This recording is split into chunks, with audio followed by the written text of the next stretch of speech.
Hey everyone, this is Tim from Your Six Studios. Today in this video, I'm going to show you how to set up any controller on Steam. So if you're on your computer, the first thing you need to do is connect your controller. So you can connect it with a standard USB cable, and then it should work like almost immediately. Otherwise, you can set this up via Bluetooth if your controller has the option. So I got my PS5 controller here. Just set it into the Bluetooth pairing mode. You can hold down the share button and the PlayStation button when the controller is turned off. So if it's turned off, you should be able to get this into the Bluetooth pairing mode. You can see the light is blinking right there. Now the Xbox controller is a lot easier. Just have your Xbox controller turned on, and there's a sync button on the top. You just have to hold that down, and you should be able to get it in there. Otherwise, some of these like random third-party controllers, there might be a little dongle right here where you have to set it specifically to the PC mode. So like this controller, otherwise it's not going to work. So let's connect my controller real quick. I got to get this set up. So I'm going to go to settings right here and then go on over to Bluetooth. Okay. Then go to add device and then Bluetooth. My controller should show up under here. Here's the DualSense controller. Perfect.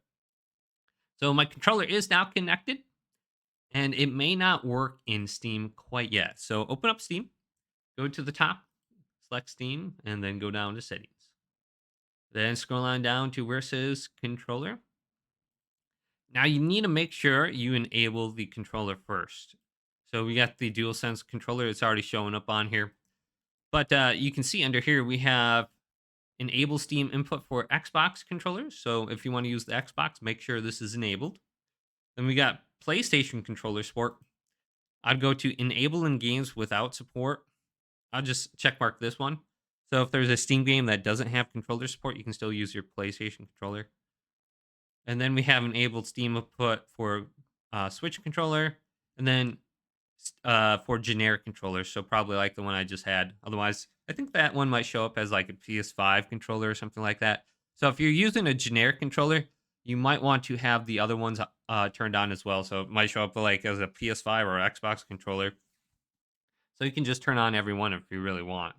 And then we have turn off controller in big picture mode. This one might be useful. Then it'll just automatically turn off your controller. And then we got idle time or shutdown time for your controller. We got 5, 10, 15 minutes. I think it's set to 15 minutes by default. Then if you want to get into this more, if you want to use your controller just on the desktop of your PC, I mean, this is the desktop of your PC. You do have the option to change the layout specifically with your controller. So you can see right now, I can take control of my mouse with my controller. It's very strange how I do this. I don't know if I set this up or if it was just the default. If I hold down the PlayStation button and then I just move around with my controller joystick, it takes control of my mouse. So don't hold it down for more than 5 seconds. Otherwise, it's going to turn off your controller. But look at this. It's moving around. It's very accurate. I can't remember how I switched this around, but you should be able to do it in this setting right here where you can just move around on the desktop with your controller. So it says the right trackpad behavior is my mouse or something like that. So I can go into here a little bit more. And I can customize everything. So I was holding down, I think, the PlayStation button. So where would that be located in here? I think it would be maybe under my joystick. So I have to look under here. Looks like the right click. Okay, joystick as mouse. Let's go into here and just look at this more. So here's the sensitivity. If I want to use that more, I can set up the dead zones here and just make the dead zones. I just have it set as my controller preference. So I can do that in a different area and it will just be applied to every other area. So yeah, I'm just looking at this real quick and everything looks good under here. So let's go back now. Back and back. And let's go to the main settings menu here. Then we have the guide button chord layout. I think that's how I was moving around before. If I just open this up, you can look at all these different settings for this as well. And just see if there's anything in there you want to change around. So if you hold down the guide button on your controller, there's going to be different functions for what you press, like cleared from parent access quick menu button pad. I don't know. So this is a little bit more complicated than I'd probably want to get into right now. But you do have different options to move this around on your desktop. But once we have enabled, let's go up to the top. And we want to calibrate our settings right here and open this up. And then you have your dead zones for your controller. I suggest putting those to 0 on the right and the left. Otherwise, it's going to seem like you can't move whatsoever and aim. Then you get your gyro. You can see mine's pretty much 0. I think you can recalibrate it right here too. I don't think there's an option for your stick to recalibrate. Then we got the output settings for rumble. Okay. LED. Okay. So that's all set up. Put the dead zone to 0 and then you should be good to go. So let's open Steam back up here. It looks like we got everything under here. Voice. I don't know if we can use the voice or the microphone on our controller through here. We might be able to if we switch on over the default microphone, streaming microphone. I don't think that's it. So I don't see the PlayStation microphone on here at all. And we are good. Now we want to launch a game. So let's go back and open up Steam. Here it is. Go up to your library. And then before you start the game, you go on over to this one has controller support. Go to the controller option right here and just hit the controller. And then you can customize your layout specifically for that game. So you can use the standard layout. Otherwise, I mean, the community has layouts right here you can use. And you can look at the hours played. This one's got 100,000 hours played. So maybe this one's what people like. And then you can just apply it right there.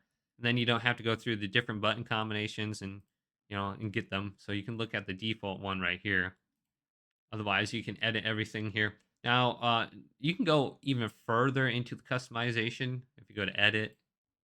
And usually I do that for the joysticks.